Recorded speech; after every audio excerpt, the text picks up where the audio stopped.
Okay, so we just finished looking at the instance of consumer producer and deadweight loss, consumer surplus, producer surplus, and deadweight loss with the price floor.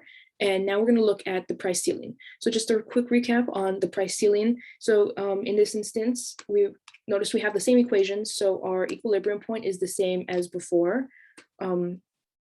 That's going to be Q star is 7 and P star is 37, I believe. Yes, 37. And in this case, so it's our same demand and supply curve as the previous example, but this time we're looking at a price ceiling. So price ceiling happens when a policy is put into place saying that, normally before the price in this market was $37, but that's too expensive. Now this good can no longer be sold for any higher price than $30.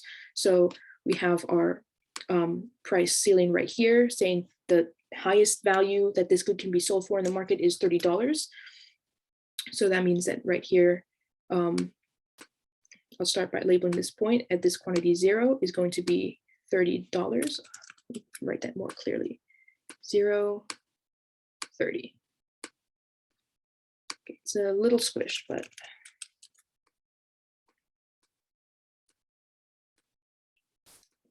that'll do. So yeah, so we have our price ceiling of $30 here. And we still have our same points as before. We have up here, this is going to be 0.93. And down here, this is going to be 0.21. And then, of course, we have our equilibrium point over here, which was going to be 7.37. And we're just going to get right into it. Actually, first, before we get into it, what's our quantity traded in the market? So in this instance, our quantity traded, or starting with our quantity supplied here, we go along the quantity supply curve and we get to this point right here. So this point right here is going to be the quantity supplied in the market, and that's going to be 4.5. So 4.5 units are going to be provided in the market at a price of $30. Over here is our quantity demanded in the market, and this is going to be a quantity of 9. So 4.5 units are being produced and supplied into the market, but consumers are asking for 9 units. So the thing is they can want to buy 9 units of this product, but only 4.5 are available for them to actually buy. So in this case, there's actually going to be a shortage.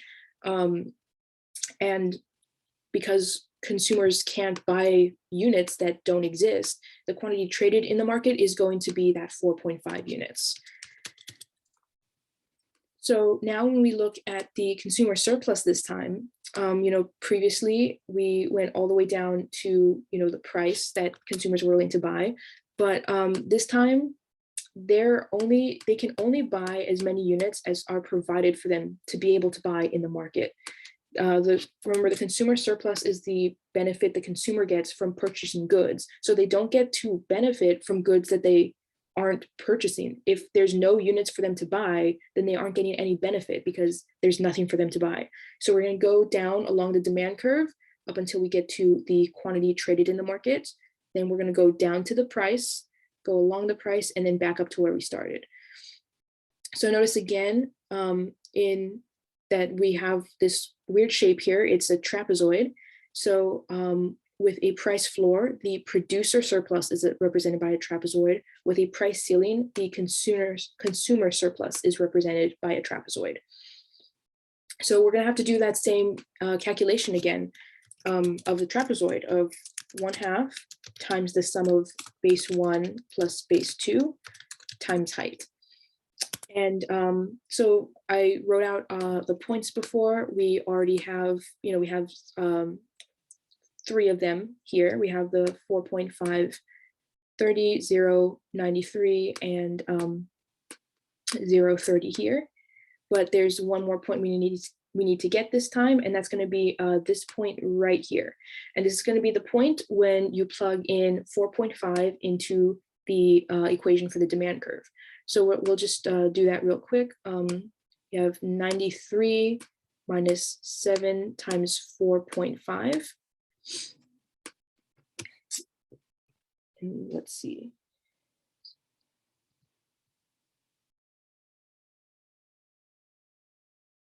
Okay, and sorry, pulling up my notes. So that's going to be 61.5.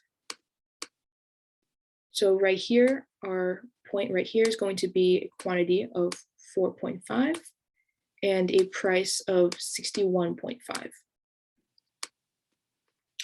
So we have our points now, and we're going to go through and find the values for the bases and the height. So we're going to start with base 1, and I like to have base 1 be the longest base. So that's, in this instance, going to be this base right along here. Because note, if we were to rotate this around, our long base, base 1, would be right here. Here's our base 1. Our short base would be, actually, let me do this in a different color so it stands out a bit more. We have our base 1 would be right along here. Our short base would be right there, this little short base up here. And that means that when we're looking for height, it's going to be this side right along there, which in this case is going to be right on the bottom. So starting out with base 1, when we're looking at base 1, we're going to go from the point 93 down to the point 30. So we're going to find the difference. So 93 minus 30 is going to be 63. So now looking at base 2, we're going to go from this point, 4.5 and 60. Well, the point is 45, 4.5, 61.5. So we're going to go 61.5 down to, again, 30. So that's just going to be 61.5 minus 30. It's going to be 31.5. And now we get to our height, just right along here. And this is going to be our quantity traded in the market. So height is just going to be 4.5. And now we plug this into our equation. So we have 1/2 times the sum of 63 plus 31.5 times 4.5. Where we do all the math, we're going to get 155.7 as our value. So now I'm just going to clean this up a little bit really quickly. Clear out some of these points that we're not going to need anymore, so that we can focus in on now our producer surplus. So our producer surplus is just going to be this little triangle right down here. So it's going to be this little triangle right down here. And the way we found this was we went along the supply curve, going up until we get to the quantity that's being traded, the quantity the suppliers are being able to sell. Then we'll go along the price they're selling it at, in this case, the price ceiling, or yeah, the price ceiling. And then we're just going to shade that in. And this little triangle is going to be our producer surplus. So really tiny PS. And this is really nice for us. It's a triangle. So we're just going to go along and do base times height like we have done previously. So our base is going to be just right along here. And that's going to be our quantity traded in the market. So consumer surplus is going to be 1/2 times base times height. Our height is going to be the 4.5. Our base is just going to be this right here. So it's not written super clearly, but this is going to be 30 to 21. So our base is going to be 30 minus 21, 9. So then we just plug that into our equation and we get 1/2 times 9 times 4.5 equals 20.25. And now our last thing that we have to find is our deadweight loss. So our deadweight loss again is going to be this triangle, because recall previously we fill if this price control wasn't here, this whole like larger triangle would be filled in. But instead we have this empty gap here as a result of the price control. So this triangle here that's not filled in is surplus that is missing, and that's going to be our deadweight loss. Oops, I accidentally deleted that one point up there. I think this was 4.5, and this point is 4.5 and then 61.5. So now we're going to find the area of this triangle.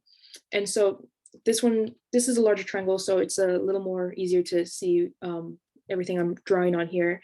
We're going to have our base be from this point all the way down to the edge of the triangle.